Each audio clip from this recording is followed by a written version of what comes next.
বাংলাদেশ থেকে কলকাতায় ঘুরতে গিয়ে সেখানকার হলুদ ট্যাক্সি এবং পায়ে হেঁটে চালানো রিকশায় উঠবো না, এইটা কেমনে হয়? আমি আর আরেকজন নিউ মার্কেট থেকে মুসলিম ইনস্টিটিউটের একটু সামনে আমাদের হোটেলের জন্য একটা রিকশা খুঁজতেছিলাম। এক আঙ্কেলকে পাইছি, বলছি চলেন। উনি ভাড়া বলল 60 টাকা না 70 টাকা। তো আমরা বলছি যে 50 টাকা দিব, মানে 50 রুপি দিব। অল্প একটু জায়গা, চাইলে পায়ে হেঁটে আসা যেত। বাট আগে থেকে আমরা নিয়ত করছিলাম যে কলকাতা গেলে পায়ে হেঁটে চালানো রিকশায় উঠবো, পাশাপাশি আমরা একটু ক্লান্তও ছিলাম। তো আঙ্কেল বলল যে আমি পায়ে হেঁটে যাব, তোমরা 60 টাকাই দিও। বলছি ওকে ঠিক আছে চলেন। মুসলিম ইনস্টিটিউটের পাশেই আলিয়া ইউনিভার্সিটি। আমাদের হোটেলটা ছিল আলিয়া ইউনিভার্সিটি থেকে সামান্য একটু সামনে। আঙ্কেলকে তো আমরা একেবারে হোটেলের এক্স্যাক্টলি লোকেশনটা বুঝাইতে পারবো না, এই কারণে বলছি যে মুসলিম ইনস্টিটিউটের সামনে যাব, কারণ লোকাল মানুষজনের প্রায় সবাই মুসলিম ইনস্টিটিউট বললে সেই জায়গাটা চিনে। তো আঙ্কেল বলল সমস্যা নেই, উঠো। আমরা উঠে গেলাম। তিনি আস্তে আস্তে হেঁটে হেঁটে আমাদেরকে মুসলিম ইনস্টিটিউট পার হয়ে আলিয়া ইউনিভার্সিটির সামনে আসছে। সেখানে আলিয়ার যে ইলিয়ট হোস্টেল, সেটার গেটেই আমরা নাইমা যাই। দেন ওনাকে একটা 100 টাকার নোট দেই। তিনি আমাদের থেকে 80 টাকা ভাড়া রাখে। তো আঙ্কেলকে বললাম যে আঙ্কেল, 80 টাকা কেন রাখতেছেন? আপনি তো বলছেন 60 টাকা ভাড়া। বলতেছে তোমরা মুসলিম ইনস্টিটিউট থেকে সামনে আসছো না। ওনাকে বললাম যে আরে আপনিই তো বললেন যে 60 টাকা ভাড়া, আমরা 50 টাকা দিতে চাইছি। তিনি বলতেছে না বাবা, তোমরা সামনে আসছো, এখন আমার 80 টাকাই নেওয়া লাগবে। ওনাকে এইটা বুঝাইতে পারলাম না যে আঙ্কেল আপনাকে তো বললামই যে মুসলিম ইনস্টিটিউট থেকে আমাদের একটু সামনে যাওয়া লাগবে। তিনি বলতেছে যে না, আমি তো মুসলিম ইনস্টিটিউট পর্যন্ত চিন্তা করে রাখছি, এখন 80 টাকাই দেওয়া লাগবে। তবুও বললাম যে এখান থেকে তো 1 মিনিটের রাস্তা না, আপনি 10 টাকা না হয় বেশি নিতে পারেন, 20 টাকা বেশি নেবেন এখান থেকে।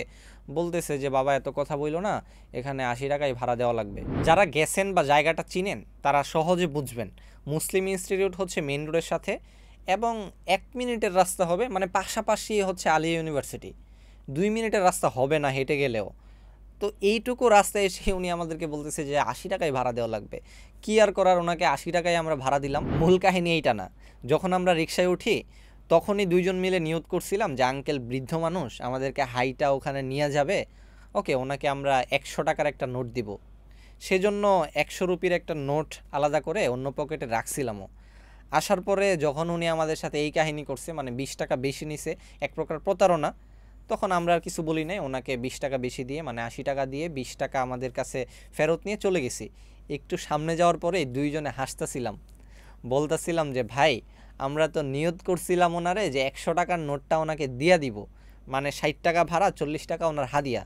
কিন্তু উনি বেশি পাকনামি করতে গেছে, 20 টাকা বেশি নিছে। উনি ভাবছে হয়তো যে 20 টাকা নিয়ে অনেক জিতা গেছে, অনেক লাভ করে ফেলছে। অথচ তিনি যদি সৎ থাকতো তাহলে কিন্তু আমরা তাকে 100 টাকাই দিতাম। মোরাল অফ দ্য স্টোরি হচ্ছে, জীবনের সব ক্ষেত্রে সৎ থাকা জরুরি। সততা কখনো মানুষকে ঠকায় না, বরঞ্চ অতি চালাকিতে গলায় দড়ি লাগে। সৎ থাকলে আমাদের চিন্তার থেকেও বেশি বেনিফিট আমরা পেতে পারি। সততা বজায় রাখলে তার ফিডব্যাকটাও কিন্তু সেই লেভেলেরই আসে।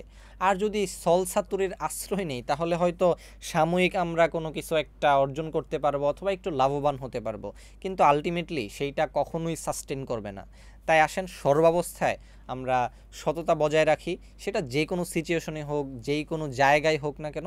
সততা বজায় রেখে আমি আমার জায়গায় যদি কাজ করতে পারি, তাহলে আমার মনে হয় সব কিছুতেই আমরা ভালো কিছু অর্জন করতে পারবো এবং আলটিমেটলি মনের যেই শান্তি প্রশান্তি সেইটা গেইন করতে পারবো।